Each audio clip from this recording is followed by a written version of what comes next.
I've seen a very disturbing headline on the cover of Nation newspaper. Allow me to just walk you through this, and I quote. Now the header reads, revealed Ruto's 1.2 billion church at Statehouse. And here you can see the architectural design of this mega church that the president, or should I say pastor, is building in Statehouse. On the side there you can see it's written, President William Ruto is quietly overseeing the construction of a massive church within the grounds of Statehouse, Nairobi. In a move that raises questions of the constitutional separation between church and state, Nation has seen detailed architectural designs and drawings of the imposing structure that is expected to have a seating capacity of 8,000 people and cost hundreds of millions of shillings. Now in this video I want us to look into some of the reasons why President Ruto has started constructing a mega church inside Statehouse. And with no further ado, let's get after it. Number one, this is a tactic to dupe Christians into voting for him. How so? He will be inviting entire churches and their pastors to fellowship in Statehouse so that they can feel some sort of proximity to power. Not to mention ile sadaka ya rais na ile Mr. Moneybags atakuwa anatoa pale. It's all just a long con. Christians walitumika vibaya sana in the last election cycle. Munapewa 1 million hapa, 1 million pale, 1 million here. Now they are wise. We have already seen churches returning tithe,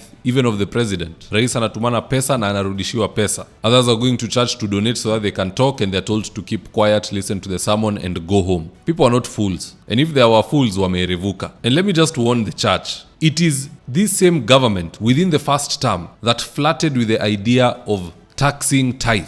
Ile sadaka kanisa inasanya, serikali inataka a percentage of it. I saw so many pastors doing press conferences saying that that is a wrong thing to do. Now imagine kama hiyo ndo proposal serikali ilikuwa inaleta in the first term when they need you to vote for them for the second term. What if they get the second term and now they don't need you any longer? Kanisa itakohoa pesa. You wait for it. Now the second reason behind this mega church in Statehouse is obvious money laundering. Currently there is no avenue for governors to take money to those who are there in Statehouse, for MPs to reroute money, for private citizens to go and take their money there. Sadaka will be the way to do so. Quite simply, itaitanwa ibada ya Sunday, governor of sijui wapi, utasikia ametoa 50 million, governor wa pande ingine 20 million, another one 5 million, and this is all in the run up to elections. They need something to use to clean money. Na unajua kanisa, it is not obliged to even tell KRA how much they have earned or to remit anything. Hiyo ni yao na ni yao to use at their own discretion. Sasa niambie kanisa ijengwe pale State House na Ruto ndo the lead prophet or pastor or bishop ama zote at once. Where will this money go?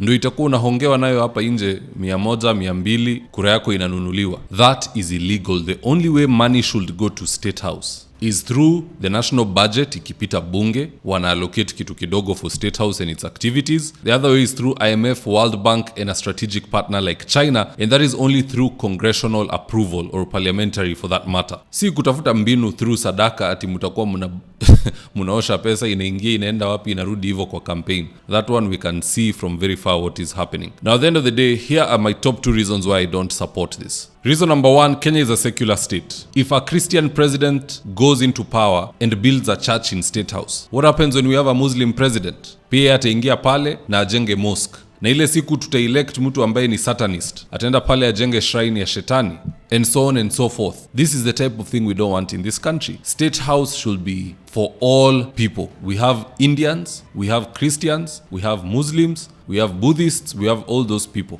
They should feel like State House is a neutral ground. And here's one thing I always say. When you are living with people in your home, maybe it's a 4-bedroom, 3-bedroom, whichever, the common area, this living room and dining room should not be personalized to anyone's liking. It should be a neutral ground. Kama wewe ni mtu unapenda pets, weka hizo vitu kwa bedroom yako. Someone else has guests and these things infuriate them. Maybe they're even allergic. Keep that space neutral. Na hiyo ndo kitu rais ajui. He's just a guest in one of those bedrooms in State House. Na anakuja kwa grounds ya State House, anataka kupersonalize. There needs to be a law to stop reckless presidents from just doing what they want. Second reason why I don't approve, we already have enough churches in this country. This money could have been put to better use, i.e., according to Grok with 1.2B, we could build 17 primary schools averaging 70 million each. We could construct 12 kilometers of rural roads averaging 100 million per kilometer. We could have drilled 240 boreholes. We could have funded 2,000 full university scholarships. We could have equipped 12 healthcare facilities. Lakini mtu ameona ajenge kanisa, mega church. Ndo akuwe anatafuta sadaka hapo. Anyway, that's just my take, guys. Do let me know your own comments in the comment section below, and I'll do my best to read them and to give you a response. Now with that, if you're here for the first time, please go on and hit the subscribe button. And if you're watching for a different platform, just head on over to YouTube, search for David Wafula, hit the subscribe button. You're going to be getting a ton of content of this nature. If politics is something you're passionate about, this is definitely the one channel that you really need to subscribe to. Alright guys, adios.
Thank you for choosing David Wafula as your primary news platform. We put countless hours in research, recording, and editing. By showing up each and every day to watch our videos, you encourage us to generate more videos for the viewers. We are on a mission to inform, educate, and build a better tomorrow. To our thousands of followers in a world full of presidents, kings, and queens, you are the real gem. Adios.